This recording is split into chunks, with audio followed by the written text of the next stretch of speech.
kelompok 3.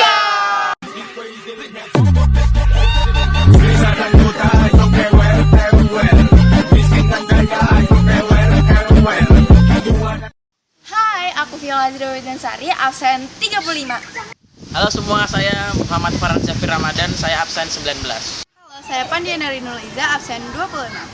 Halo semua, saya Muhammad Amir Fakih, saya absen 17. Hai, nama aku Latifah Zansabila, absen 13. Nama saya Jandiko Patenaristo, saya absen 12.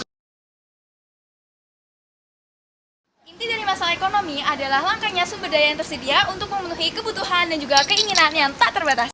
Jadi masalah ekonomi itu merupakan sumber yang sangat banyak tidak terpenuhi dengan sumber daya alam yang ada, atau biasa disebut dengan kelangkaan. Terdapat beberapa faktor penyebab masalah ekonomi. Pertumbuhan penduduk. Semakin tinggi pertumbuhan penduduk, maka akan semakin banyak kebutuhan yang harus dipenuhi. Jika tidak diimbangi dengan pertumbuhan produksi barang dan jasa, maka akan terjadi kelangkaan. Untuk faktor selanjutnya ada perkembangan teknologi. Nah, untuk perkembangan teknologi terbagi menjadi dua, yaitu negara maju dan juga negara berkembang. Untuk negara maju adalah perkembangan teknologinya cepat, sehingga membuat kebutuhan penduduk terpenuhi secara efisien. Untuk yang negara berkembang adalah perkembangan teknologinya kurang terlalu cepat, sehingga dapat membuat kebutuhan penduduk kurang terpenuhi secara efisien. Sumber daya seperti modal, tenaga kerja, dan teknologi itu memiliki jumlah yang terbatas. Oleh karena itu, tidak semua kebutuhan dan keinginan itu memiliki sumber daya yang ada. Distribusi yang tidak merata, yaitu sumber daya yang tidak distribusikan secara merata di seluruh wilayah ataupun di penduduk, dan beberapa di daerah atau kelompok memiliki akses sumber daya daripada yang lain. Kemampuan produksi. Faktor-faktor produksi yang terdiri dari modal, tenaga kerja, kewirausahaan, dan sumber daya alam memiliki kemampuan yang berbeda pada setiap daerah. Sehingga untuk daerah yang memiliki faktor produksi yang rendah akan memiliki kesulitan untuk memenuhi kebutuhan. Selanjutnya adalah bencana alam. Sumber daya serta barang dan jasa akan berkurang jika pada daerah tersebut juga terkena dampak pada bencana alam. Bahkan dapat memperbesar kelangkaan. Permintaan yang tinggi. Manusia itu cenderung memiliki keinginan dan kebutuhan yang banyak alias tak terbatas. Oleh karena itu, jika terdapat permintaan yang melebihi kapasitas suatu produksi, itu menyebabkan kelangkaan. Perbedaan letak geografis. Sumber daya alam yang ada di bumi bersebar tidak merata.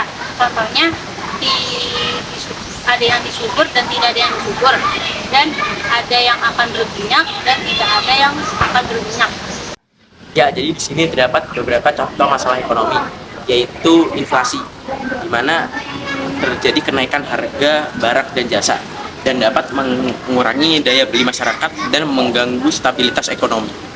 Lalu contoh yang kedua itu terdapat pengangguran, di mana jumlah orang yang membutuhkan pekerjaan melebihi jumlah pekerjaan yang tersedia. Ini dapat mengakibatkan pengangguran struktural atau siklus. Ya, lalu yang ketiga terdapat ketidaksetaraan pendapatan. Distribusi pendapatan yang tidak merata di antara lapisan masyarakat dapat menyebabkan masalah sosial dan ekonomi, serta mengurangi kesempatan bagi kelompok yang kurang beruntung. Yang pertama yaitu investasi dan tabungan. Individu dan perusahaan mempertimbangkan seberapa banyak dari pendapatan yang harus diinvestasikan atau disimpan, dan seberapa banyak yang harus dihabiskan untuk konsumsi. Yang kedua adalah inflasi dan juga stabilitas harga. Pemerintah perlu mengelola tingkat inflasi yang memastikan stabilitas harga barang dan jasa, sambil mendorong pertumbuhan ekonomi. Contoh selanjutnya adalah penggunaan lahan. Pemerintah perlu memutuskan apakah akan menggunakan lahan untuk pembangunan perumahan, industri, pertanian, atau konservasi alam, mengingat keterbatasan lahan yang tersedia. Selanjutnya adalah pilihan konsumsi. Individu memutuskan apakah akan menggunakan uangnya untuk membeli makanan, pendidikan, hiburan, atau barang lainnya dengan mempertimbangkan keterbatasan pendapatan. Tenaga kerja dan teknologi. Pemerintah mempertimbangkan untuk menggunakan tenaga kerja dalam teknologi untuk meningkatkan efisiensi produksi.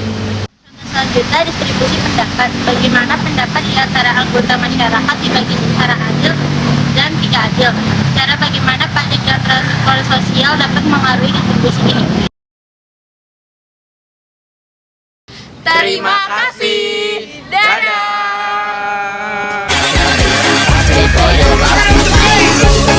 Sapi itu rasanya malah perlu aku kau malah